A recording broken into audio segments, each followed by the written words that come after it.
Friends नमस्कार, मैं हूं आपका फ्रेंड कमल नंदलाल और मैं आप सभी दर्शकों का वेलकम करता हूं आप ही के अपने चैनल कमल नंदलाल पर यूट्यूब, फेसबुक और IGTV नेटवर्क पर।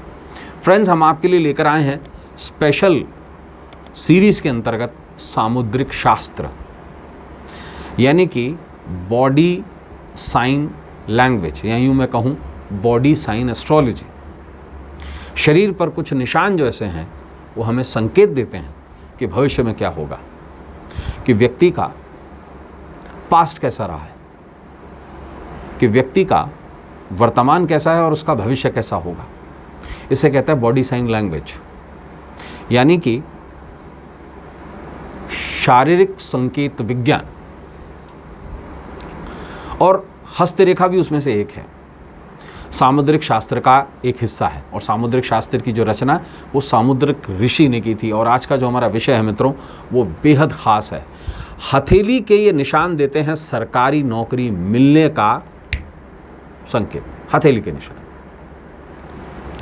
जी हाँ, आइए इस बारे में ज़्यादा जानते हैं। देखिए, हस्तरेखा शास्त्र जो है वो सामुद्रिक शास्त्र का ही एक अंग है, जिसके तहत हथेली की रेखाओं का अध्ययन करके जीवन के बारे में भविष्यवाणी की जाती है। सामुद्रिक शास्त्र में हथेली का अध्ययन करके अच्छी तरह ये पता लगाया जा सकता है कि अच्छी नौकरी के मिलने के कितने योग हैं। साथ में ये भी बताया जा सकता है कि नौकरी सरकारी मिलेगी या किसी निजी कंपनी में जाएंगे। यह नौकरी नहीं मिलेगी तो व्यक्ति बिजनेस करेगा। आइए जानते हैं कि हथेली पर बनने वाले कुछ खास ऐसे निशान हैं, कुछ ऐसी रेखाएं हैं जो सरकारी नौकरी के योग बनाती हैं। क्या हैं ये? आइए इस बारे में जानते हैं और आपको चित्रों के माध्यम से भी बताएंगे। देखिए, सूर्य जो है ग्रहों का राजा, ये शासन और सत्ता का प्रतीक है। सूर्य ग्रह को नवग्रहों का राजा भी माना जाता है और स्वामी भी माना जाता है, और सत्ता और शासन का स्वामी भी यही है। हथेली पर सूर्य पर्वत का विशेष महत्व है। सूर्य पर्वत कौन सा है? ये अनामिका उंगली के नीचे, ध्यान से देखिएगा, ये या जिसे हम ये कहेंगे। हथेली पर सूर्य पर्वत का उभार व्यक्ति को सरकारी क्षेत्र में सफलता देता है। हथेली पर सूर्य पर्वत का आभार, यानी कि उसका उभार जिसे हम कहेंगे, आभार नहीं उभार, व्यक्ति को मान सम्मान और सुख संपदा देता है और उसको दर्शाता भी है। सूर्य पर्वत रिंग फिंगर, यानी कि ये वाली जो फिंगर है, रिंग फिंगर जिसमें अंगूठी पहनी जाती है, इसके नीचे का क्षेत्र कहलाता है। अनामिका उंगली, यानी कि उस जिसे हम रिंग फिंगर कहते हैं, उसके निचले उभरे हुए भाग को हम सूर्य पर्वत कहते हैं। सूर्य पर्वत पर बनी हुई सीधी व स्पष्ट रेखा, जो सीधी और स्पष्ट जाती है, सीधा, तो सूर्य पर्वत पर बनी हुई सीधी और स्पष्ट रेखा सरकारी नौकरी मिलने की संभावनाओं को बढ़ा देती है। हथेली पर सूर्य पर्वत उभरा हुआ हो और उस पर कोई स्पष्ट रेखा बन जाए और बहुत ही प्रत्यक्ष हो, यानी कि दिख रही हो ऐसी रेखा, तो अच्छी सरकारी नौकरी मिलने के योग बनते हैं।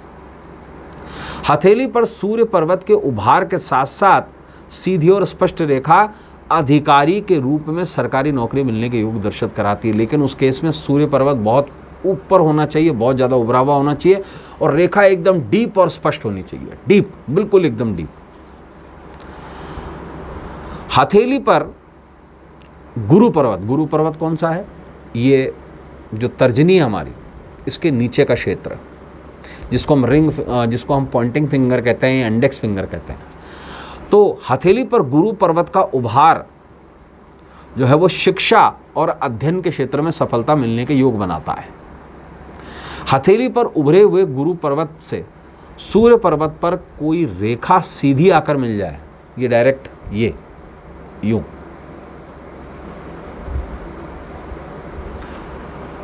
तो ऐसा व्यक्ति सरकारी स्कूल में या कॉलेज में गुरु के पद पर, शिक्षक के पद पर, प्रोफेसर के पद पर आसीन होता है।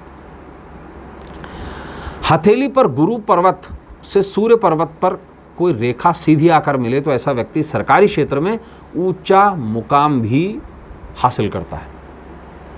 लेकिन अगर उभार ना हो दोनों पर्वतों पर तो शिक्षा के क्षेत्र में नहीं जा पाता, फिर किसी ऐसे क्षेत्र में चला जाता है जो बैंकिंग से रिलेटेड हो, जो रेवेन्यू से रिलेटेड हो, जैसे इनकम टैक्स ऑफिसर हो गया या सेल टैक्स ऑफिसर्स हो गए या IRS हो गया या कोई भी बैंकिंग का जॉब, बैंक का मैनेजर हो गया।